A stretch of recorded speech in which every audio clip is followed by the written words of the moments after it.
বাবা মানে আশরাফ হোসেন সবসময় কম কথা বলতেন। তার মুখটা যেন ছিল এক নীরব ভাস্কর্য, গভীর রেখা, সতর্ক দৃষ্টি। আমাদের ছোট শহর ফরিদপুরের মানুষ তাকে চিনত একজন সৎ, কঠোর পরিশ্রমী স্কুল শিক্ষক হিসেবে। কিন্তু আমাদের অর্থাৎ তার দুই ছেলেমেয়ের কাছে তিনি ছিলেন আরও বেশি কিছু। আমি, মেজবা আর আমার ছোট বোন নাবিলা সব বাবার সান্নিধ্য খুঁজতাম, কিন্তু পেতাম এক দুর্গত দূরত্ব। তিনি সকালে স্কুলে যেতেন, ফিরতেন সন্ধ্যায়। ফিরে এসেও তার হাতে থাকতো খাতা কলম। মা ফরিদা বেগম ছিলেন আমাদের আর বাবার মাঝে সেতুর মতো। বাবা আজ ক্রিকেট খেলার গল্প বলো না, আবদার করতাম। বাবা চশমার ফাঁক দিয়ে তাকিয়ে বলতেন, আগে তোমার অঙ্কটা শেষ করো। জীবনে খেলাধুলা সামান্য, বিদ্যাই আসল। বাবার এই বিদ্যাই আসল মন্ত্রটা আমাদের শৈশবের অলিখিত নিয়ম ছিল। খেলার মাঠে কোনো পুরস্কার পেলে মা আনন্দ করতেন, কিন্তু বাবা শুধু বলতেন, ভালো, কিন্তু অঙ্কে তোমার এখনো দুর্বলতা আছে। আসলে বাবার এই কঠিনের পিছনে ছিল এক সুদীর্ঘ সংগ্রাম। আশরাফ হোসেনের বাবা অর্থাৎ আমার দাদা ছিলেন একজন সামান্য কৃষক। অভাবের তাড়নায় তিনি পড়াশোনা করতে পারেননি, কিন্তু তার একটাই স্বপ্ন ছিল, ছেলে যেন শিক্ষক হয়। বাবার মুখে শুনেছি, রাতের বেলা হারিকেনের ক্ষীণ আলোয় পড়তে বসার জন্য বাবাকে বহুবার না খেয়েও থাকতে হয়েছে। গ্রামের অবস্থাপন্নরা কটাক্ষ করতে বলতো, গরিবের ছেলেরা এত বিদ্যার কী দরকার, কিন্তু বাবা থেমে যাননি। তিনি জানতেন শিক্ষা শুধু নিজের দারিদ্র্য দূর করার উপায় নয়, এটা তার বাবার স্বপ্ন রক্ষার শপথ। তীব্র জেদ আর অধ্যাবসায় তাকে এনেছিল ডিগ্রি, এনে দিয়েছিল, আর এনে দিয়েছিল শিক্ষকের সম্মান। এই সংগ্রাম বাবাকে পরিণত করেছিল এমন এক বটবৃক্ষে যার শিকড় শক্ত, ডালপালা ছড়ানো, কিন্তু কাণ্ডটা বড়ই নিরাবেগ। তিনি চাইতেন আমাদের জীবন যেন তার মতো কষ্টের না হয়, তাই তিনি জ্ঞানচর্চাকে সর্বোচ্চ গুরুত্ব দিতেন। হয়তো আবেগ প্রকাশ করতে ভুলে গিয়েছিলেন। সময়ের সাথে সাথে আমাদের আর বাবার মাঝে দূরত্ব আরও বাড়লো। আমি যখন কলেজে পড়ি তখন আমার স্বপ্ন ছিল চারুকলা নিয়ে পড়া। আমি ছবি আঁকা আমার নেশা, আমার মুক্তি। আমি ড্রয়িং খাতায় আমার আঁকা একটি প্রাকৃতিক ছবি দেখে বাবা গম্ভীর হয়ে গেলেন। এইসব কি মেজবা, ডাক্তারের জন্য এত বড় বড় বই কিনে দিয়েছি, আর তুমি এই ছবি এঁকে সময় নষ্ট করছো? বাবার কণ্ঠে ছিল স্পষ্ট বিরক্তি। আমি প্রতিবাদ করলাম, বাবা, আমি ফাইন আর্টস পড়তে চাই, আমি ডাক্তার হতে চাই না। বাবা মুহূর্তে অগ্নিশর্মা হয়ে উঠলেন। ফাইজলামি হচ্ছে? Fine arts? ওসব করে কি পেটে ভাত জুটবে? তুমি আমার কষ্ট বুঝবে না। আমি জীবন দিয়েছি তোমাদের ভালো ভবিষ্যতের জন্য। আমার কথা শুনতে হবে। সেই রাতে ঘরে এক নীরব ঝড়ের সৃষ্টি হলো। মা কেঁদেছিল, নাবিলা ভয়ে কাঁপছিল। আমি বাবার দিকে অপলক দৃষ্টিতে তাকিয়েছিলাম। মনে হলো এই মানুষটা আমাদের ভালোবাসেন ঠিকই, কিন্তু আমাদের ইচ্ছেগুলোকে গলা টিপে মেরে ফেলতে চাইছেন। বাবার কথা অমান্য করার সাহস হলো না।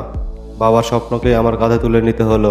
আমি মেডিকেলে ভর্তি হলাম, কিন্তু সেই ভর্তি যেন আমার জীবনের শিল্পীকে চিরদিনের জন্য ঘুম পাড়িয়ে দিল। আমি ডাক্তার হলাম ঠিকই, কিন্তু আমার চোখে ছিল এক গভীর বিষাদের ছাপ। একদিন গড়ালো, 2 দিন গড়ালো, এভাবে বছরের পর বছর গড়িয়ে গেল। আমি এখন একজন প্রতিষ্ঠিত শিক্ষক। আমার বিয়ে হয়েছে। নাবিলাও বিদেশে ইঞ্জিনিয়ারিং করছে। বাবা স্কুল থেকে অবসর নিয়েছে। এখন তার হাতে খাতা কলমের বদলে থাকে পত্রিকা আর ঔষধের ফর্দা। একদিন রাতে বাবার শ্বাসকষ্ট শুরু হলো। তিনি তড়িঘড়ি করে তাকে হাসপাতালে ভর্তি করালাম। হার্টের পুরনো সমস্যাটা মারাত্মক আকার ধারণ করেছে। আইসিইউতে বাবা শায়িত, আমি তার পাশে বসে আছি। একটু পরে বাবা চোখ খুললেন। অক্সিজেন মাস্কের কারণে তার কণ্ঠস্বর অস্পষ্ট, কিন্তু তিনি কিছু একটা বলার চেষ্টা করছিলেন। আমি ঝুঁকে পড়লাম। মেজবা, তুমি? বাবাকে আসলেন, তুমি কি খুশি? প্রশ্নটা শুনে আমি স্তব্ধ হয়ে গেলাম। এই প্রথম বাবা আমার পেশা নিয়ে কথা বলছেন, কিন্তু জিজ্ঞেস করেছেন আমার ভেতরের কথা এত বছর পর। আমার চোখ ভিজে এলো। বাবা, আমি একজন ভালো ডাক্তার, কিন্তু শিল্পী হতে পারতাম, আরও ভালো হতো। বাবা কষ্ট করে ডান হাতটা তুললেন। আমি তার হাতটা ধরলাম। তার দুর্বল হাতটা সামান্য কাঁপছে। আমি জানতাম। বাবা কষ্ট করে বললেন, আমি স্বার্থপরের মতো জোর করেছিলাম। তোমার ভয় ছিল আমার মতো কষ্ট পাও কিনা। শুধু চাইতাম শক্ত একটা জীবন হোক তোমার। তোমার ভেতরে যে প্রতিভা ছিল তা আমি দেখতে পাইনি। ক্ষমা করো বাবা। আমি মাথা নিচু করে বাবার হাতে আলতো করে চুমু খেলাম। এই মানুষটা এত বছর ধরে আমার কাছ থেকে দূরত্ব রেখেছিলেন, কিন্তু তার ভেতরে যে গভীর ভালোবাসার আত্মত্যাগ লুকিয়েছিল তা আজ এই দুর্বল মুহূর্তে প্রকট হলো। তার কঠোরতা ছিল একটা ঢাল, যা দিয়ে তিনি আমাদের জীবনের অনিশ্চয়তা থেকে রক্ষা করতে চেয়েছিলেন। সেদিন রাতে বাবার একটা সফল অপারেশন হলো। ধীরে ধীরে তিনি সুস্থ হয়ে উঠলেন। হাসপাতাল থেকে ফেরার পর বাবা শান্ত, আরও চুপচাপ, কিন্তু সেই পুরনো কঠিনতা আর নেই। একদিন দুপুরে দেখলাম বাবা তার পুরনো বইয়ের আলমারি ঘাঁটছেন। আমাকে দেখে ডাকলেন, মেজবা, এই দেখো। বাবা আমার কলেজের ড্রয়িং খাতাটা বের করলেন। খাতার পাতাগুলো হলুদ হয়ে গেছে, কিন্তু ভেতরের ছবিগুলো উজ্জ্বল। তোমার মা লুকিয়ে রেখেছিল, ভেবেছিলাম ডাক্তার হয়ে গেলে এগুলোর দরকার হবে না। বাবা হাসলেন। এখন তোমার হাতে সময় কম, কিন্তু সময় করে আবার শুরু করো। তোমার ভেতরের শিল্পীকে আর কষ্ট দিও না। এরপর বাবা টেবিলের ড্রয়ার খুলে একটা পুরনো ডায়েরি বের করলেন। সেটি ছিল আমার দাদুর ডায়েরি। ডায়েরির প্রথম পাতায় বড় করে লেখা, আমার ছেলে আশরাফ যেন ভালো শিক্ষক হয়। তার ঠিক নিচে বাবার হাতের লেখায় লেখা, আমার ছেলে মেজবা যেন ভালো মানুষ হয়। আমি বুঝলাম বাবার জীবনের গণ্ডি ছিল শুধু বাবার স্বপ্ন পূরণের সংগ্রাম, কিন্তু তিনি আমাদের জন্য সেই সংগ্রামটা বয়ে নিয়ে যেতে চাননি। তিনি শুধু চেয়েছেন আমরা যেন জীবনের মূল্য বুঝি, নিজের পায়ে দাঁড়ায়, আর সর্বোপরি যেন খুশি থাকি। আজও আমি একজন ডাক্তার, তবে সপ্তাহের শেষে বাবার দেওয়া সেই পুরনো খাতায় আমি বাবার তুলি ধরি। আমার ছবির প্রথম দর্শক হন বাবা। তিনি চুপ করে দেখেন, আর তার চোখে আমি দেখতে পাই এক গভীর তৃপ্তি, যেটা তিনি কখনো মুখে বলেননি।